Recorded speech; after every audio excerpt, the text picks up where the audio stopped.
Adik-adik sekalian, salam sejahtera. Assalamualaikum warahmatullahi wabarakatuh. Bertemu lagi di teknologi konservasi sumber daya lahan. Pertemuan kali ini kita akan membicarakan peran vegetasi dalam pengendalian erosi, di mana kita tahu vegetasi di suatu wilayah atau regional akan berbeda-beda menurut kontur dan bagaimana masyarakat memperlakukan konservasi alam di daerah tersebut. Mari kita lihat bagaimana paparan oleh Bapak Insinyur Zetnadi MSc. Assalamualaikum warahmatullahi wabarakatuh. Kita berjumpa lagi dalam mata kuliah Teknologi Konservasi Sumber Daya Lahan.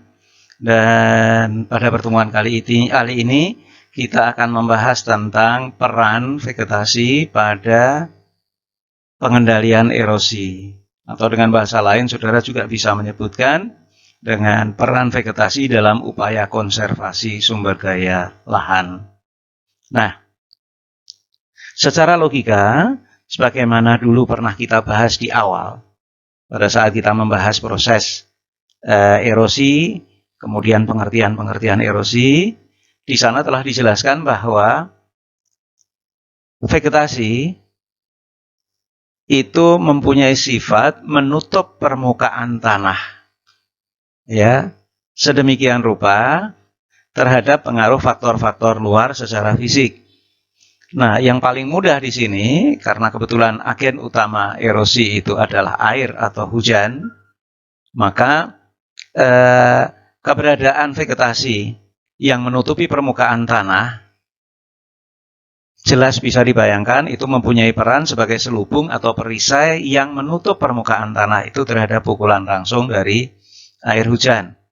Nah, kemudian bentuk vegetasi yang bagaimana yang dia dikatakan efektif untuk pengendalian erosi, kemudian praktek-praktek budidaya tanaman yang semacam apa yang sebaiknya lebih dikembangkan dalam kaitannya dengan meningkatkan upaya pengendalian erosi, dan praktek-praktek budidaya tanaman seperti apa yang meskipun itu merupakan vegetasi, namun dia tidak dapat mengurangi dampak erosi atau malah memperparah proses erosi. Nah, pertama yang perlu kita pahami adalah pengaruh vegetasi itu sebagai penutup tanah atau cover crop. Ya, kalau saudara melihat di tanah lapang, ya, yang ditumbuhi rumput yang rapat, saudara tentu bisa membayangkan bahwa pukulan air hujan tidak mungkin langsung mengenai permukaan tanah. Sehingga dengan demikian maka tanah akan terselamatkan dari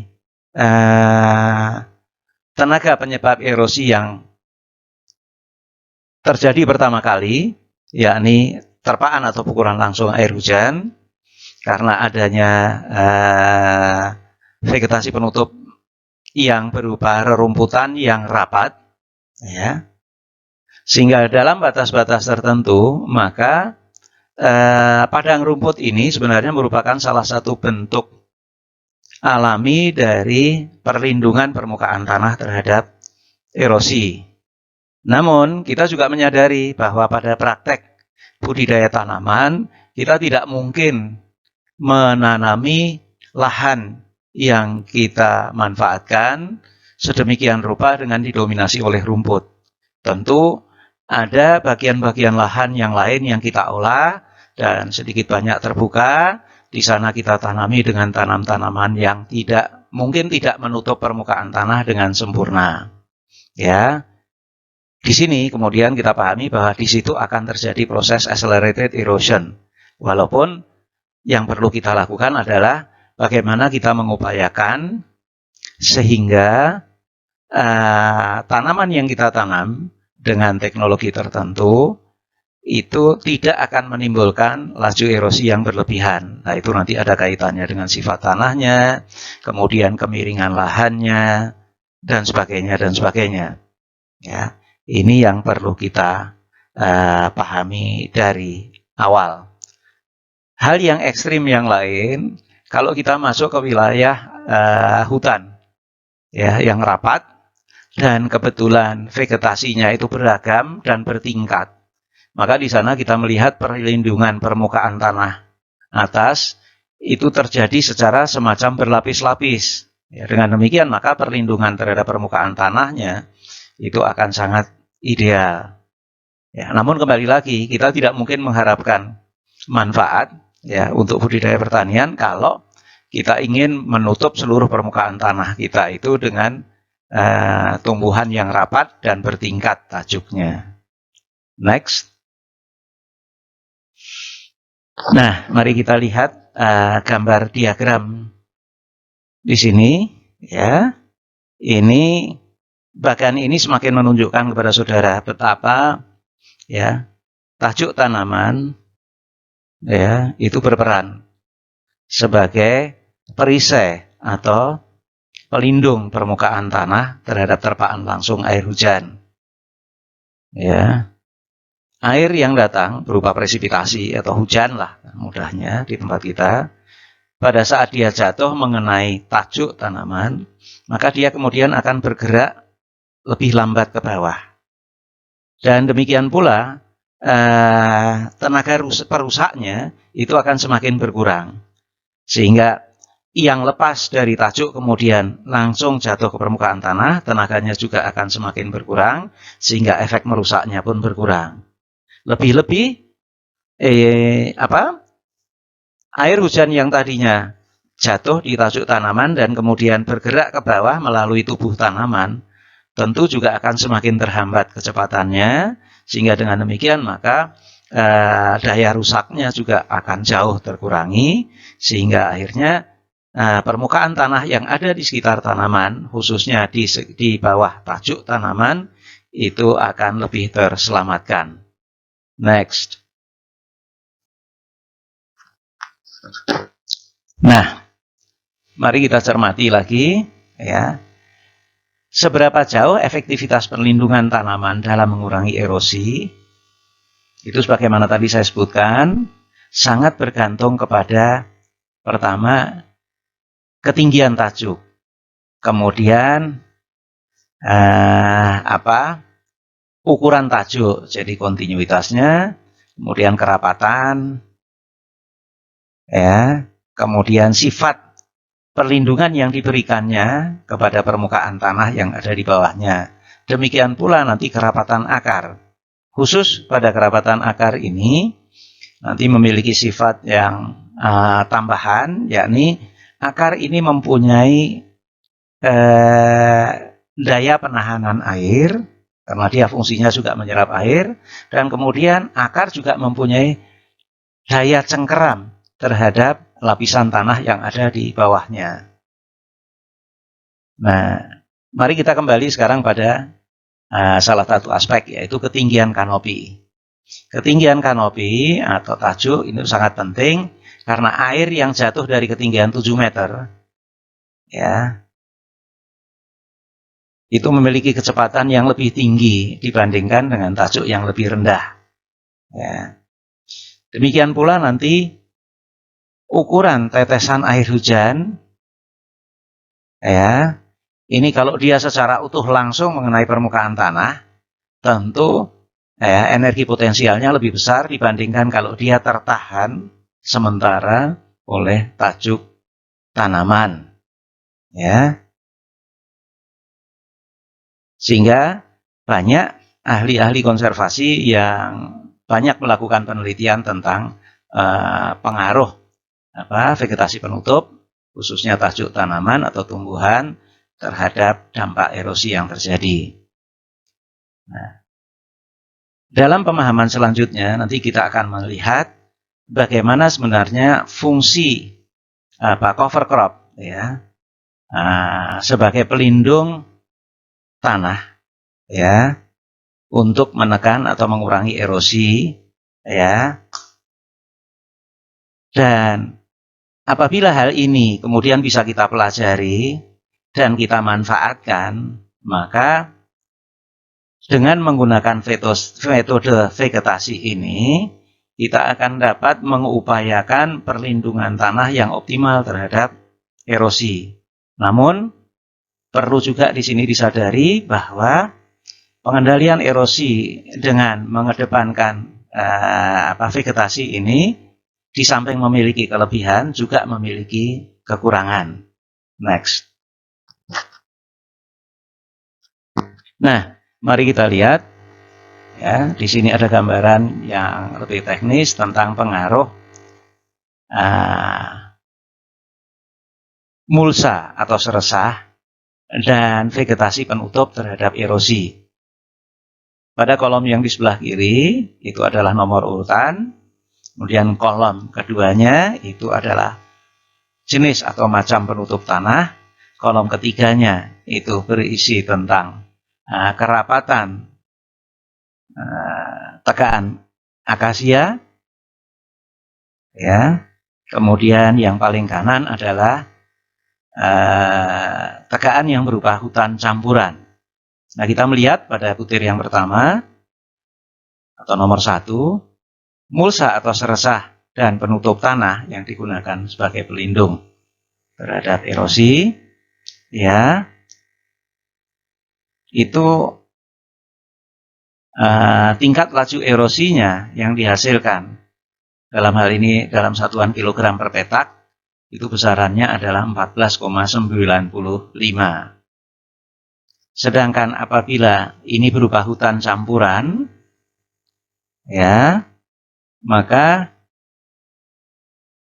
laju erosi yang terjadi di situ adalah 0,03 kg per meter persegi per tahun. Kemudian kita melihat pada yang nomor 2, apabila pelindung permukaan tanah itu hanya berupa seresah tanpa vegetasi penutup, perhatikan pada hutan akasia, ya, maka laju erosinya akan meningkat menjadi lebih dari 2 kali lipat. Dari 14,95 atau katakanlah 15 kg per petak, di sini menjadi 38, jadi hampir 2 kali lipat. Lebih dari 2 kali lipat bahkan, ya. Sedangkan apabila vegetasinya berupa hutan campuran, ya, ini masih vegetasi asli, laju erosinya itu adalah 0,06 kg per meter persegi per tahun. Kemudian yang ketiga, apabila tidak ada penutup tanah sama sekali, baik tidak ada seresah maupun vegetasi penutup, ya kita lihat pada hutan akasia itu laju erosinya per petak bisa menjadi 586,65. Adapun kalau berupa hutan campuran, laju erosinya itu hanya sebesar 4,39 kg per meter persegi per tahun. Next.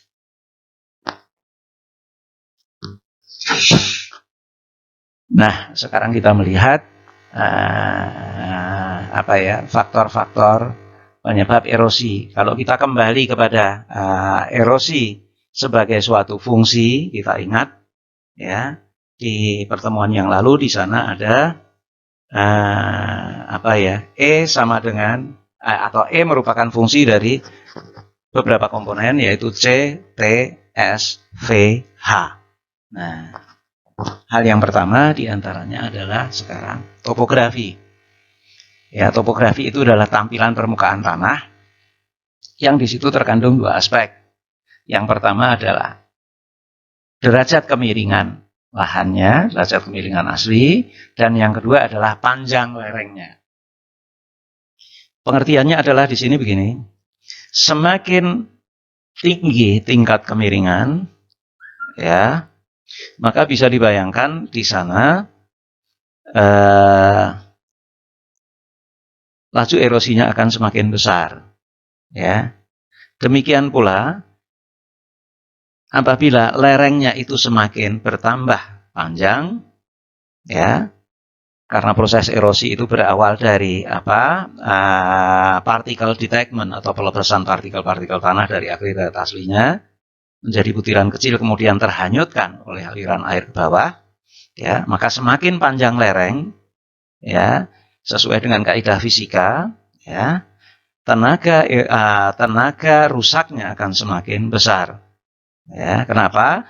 Karena di sini tenaga kinetiknya akan bertambah, dan kita ingat kalau berdasarkan rumus fisika, ya, tenaga kinetik ya itu besarnya adalah setengah mv kuadrat. Artinya kalau massa air yang bergerak itu sama dan kecepatannya dia bertambah menjadi 2 kali lipat, maka tenaga rusaknya itu akan menjadi 4 kali lipat atau kuadrat dari tingkat kecepatannya, dan ini sangat identik dengan kemiringan dan panjang lereng. Next. Nah, ini saudara lihat di sini, ya. Ini ada rumus di mana QS sama dengan tangen dari EL. Ya, QS itu adalah menggambarkan gradien kemiringan lereng, ya, atau tingkat kemiringan lereng. Ya. Kenapa dituliskan dengan tangen? Karena tangen itu mudah. Itu adalah perbandingan relatif antara selisih ketinggian atau sumbu tegak dibandingkan dengan jarak horizontal. Kemudian L adalah panjang lereng. Ya. Ini saudara akan bisa melihat di sini bahwa bilangan yang digunakan itu adalah E, ya, dan L pangkat N. Di sini diilustrasikan jumlah tanah yang hilang akibat penggunaan lahan untuk tanaman kentang dapat mencapai 17,2 hingga 82,8 ton per hektar per tahun. Sedangkan penggunaan lahan untuk tanaman wortel itu antara 5,2 hingga 138 ton per hektar per tahun. Ya, saudara lihat, ya, di sini betapa bedanya. Kenapa? Karena kita tahu bahwa tanaman kentang itu termasuk tanaman umbi-umbian yang bersifat merambat, dan tajuknya itu dapat menutup permukaan tanah. Ya, sementara wortel itu agak lebih terbuka, sehingga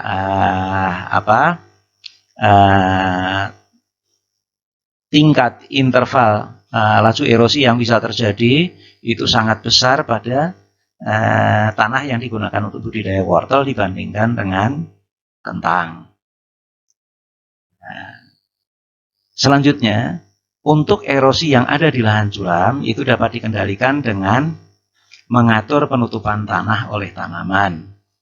Ya, di sini ada beberapa hasil penelitian dari Ginting, ya, yang menunjukkan bahwa lahan pertanian kopi umur 16 tahun dengan kemiringan lereng 46 hingga 49% menghasilkan aliran permukaan atau runoff antara 3,4% dan 6,3%.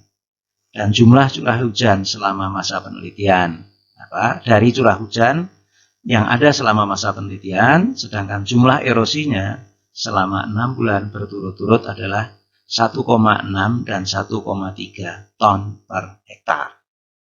Next.